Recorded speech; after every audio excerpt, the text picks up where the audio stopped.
I called you here today because we face dire circumstances.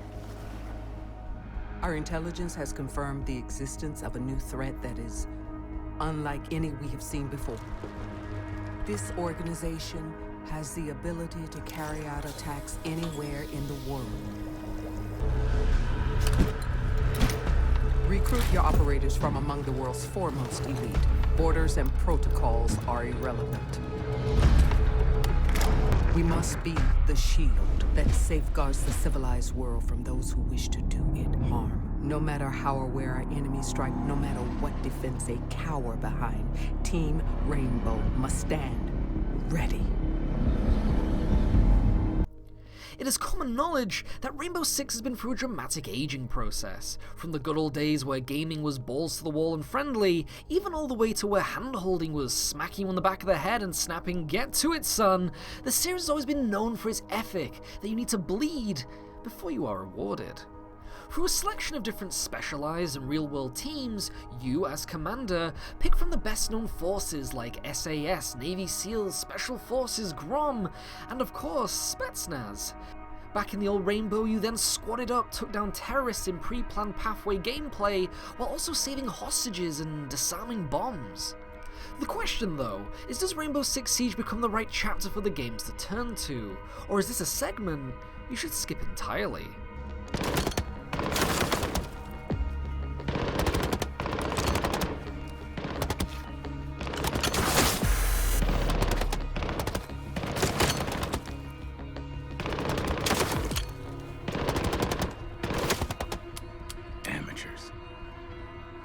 The series has obviously evolved over the years. In many cases, it has attempted to adapt to the other games around it. Siege, the latest installment, has you playing as just one of quite a nice selection of unlockable operatives, as you set up the team, take down terrorists, and save hostages or disarm a bomb.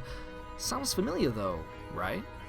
The difference now, however, is that you only play as one character. No switching mid-level, no pre-planning your route. Rainbow Six Siege has gone for a more first-person shooter playstyle, but has also kitted itself out as a multiplayer-focused one.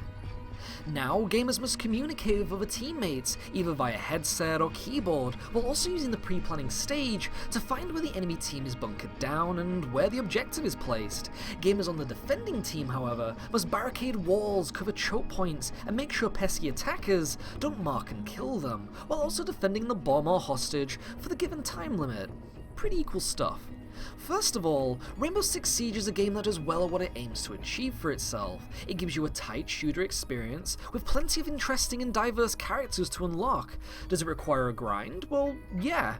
Can you pay real money to unlock stuff? Yeah. Do you need to? No.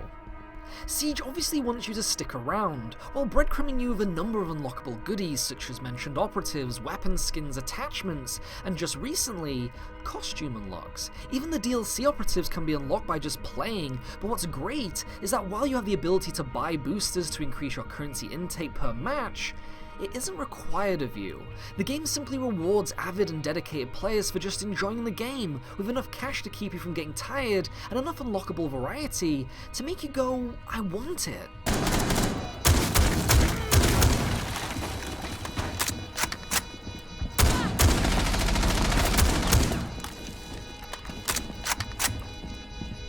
The team at Ubisoft Montreal have tried to put a story in this title, but in no means is this as big as the beloved Rainbow Six Vegas. This is a multiplayer game born and bred. While its campaign is just a small section of tutorial missions and a singular cooperative story mission, I kind of respect that it's stuck to keeping you focused on one mode.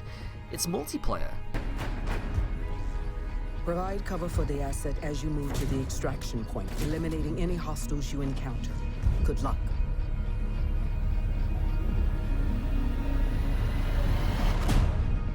The characters available, I have to say, are awesome in action. Each one comes with a selection of unique weapons, looks, and special abilities that makes trying them all a must-do. In other games, I grumble when I've had to switch characters when someone else picks my favourites, but here, each and every one of the operatives provides some form of benefit in some special way.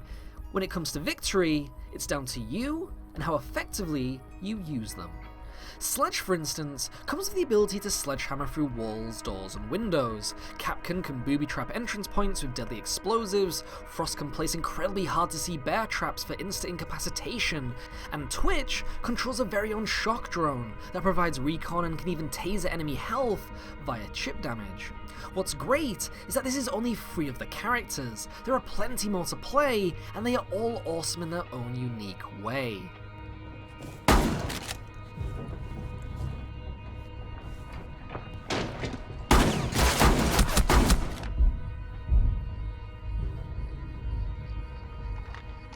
The game provides a strong sense of balance. All the guns work like they should, and attachments provide what you'd expect. Scopes are scopes, silencers are silencers, and grips keep that recoil down. Abilities and tools work together and against each other really well too. All players have pre-chosen access to a loadout where they can take a singular C4 charge, a deployable shield, or even barbed wire. Combining all 3 for the best defense makes for some exhilarating resistance, while the assault team makes use of flashbangs, stun grenades, and even characters sporting riot shields. The main point is that everything has a counter. Wires can be cut, bombs shot, shield bearers capped in the legs, and created cover used by both teams. How you play is how you win. This is pushed even stronger for attackers who require even more entry methods than just knocking on the door with bullets. These players can also repel walls and, of course, use breach charges, which all work well when performed by a coordinated team. If you don't work together, you're definitely going to die. Bomb. Stay clear of the blast. Op 4 neutralized. With all these gameplay options comes a slight turn in repetitiveness. Maps, for instance, aren't in a high variety, and the playlist does have a habit of repeating the same locations. Keep in mind that you are either just attacking or defending. There are no competitive modes. While defenders can choose the location of their objective, it still doesn't change the fact that they are still doing the same thing over and over and over again. Now loners, don't you worry, Rainbow Six Siege will give more solo players a breath of fresh air with the series' popular terrorist hunt, but it's not the gem we saw in Vegas. In this game type, you are simply on the map by yourself with a building full of terrorists, whose AI is so bad and cardboard they are literally chasing you down like a horde of rampant zombies. You can team up with friends and stand your ground against waves of enemies like a defender, but after a few matches it really begs the question, is this really worth it? A few dollops of PvE, and back you will be in the PvP. The comparison is just that huge. Stay clear of the blast. Hostile activity neutralizing threat. Now it comes as a casual fact that Ubisoft doesn't stick by their concept trailers. Watch Dogs never looked like it was promised, but to the relief of some, Rainbow Six Siege provides nearly the same visual expectations that were first seen in its E3 debut. The high polycount character models are there, the gun skins look great, and everything just has a nice shine to it.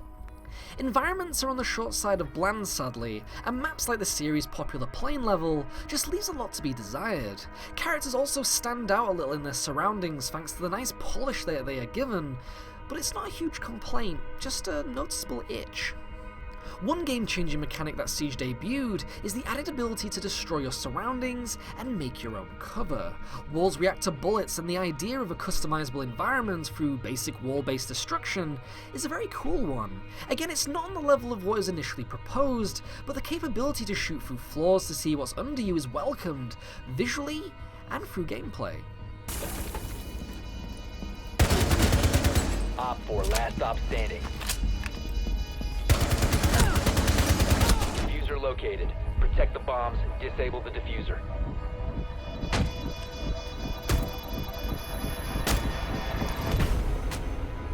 Op 4 has successfully defused a bomb. Mission failed. Rainbow Six Siege is a game that many wanted, but for different reasons. This is a title that follows the popular multiplayer-only formula, and while its content isn't huge, it still has things for you to unlock. The matches themselves are fun and can be incredibly tense, but tell me, how many times can you see yourself spending a minute of roaming around as a drone every match, or setting up barricades over and over? To some it'll be fine, others it won't. It is all down to how much you love that formula. For me, I'm going to give this a solid silver muffin. What it aims for it does brilliantly, but it requires something more from the past we may never truly get back. But what do you think? Comment section below because we would love to know. But until next time, ciao.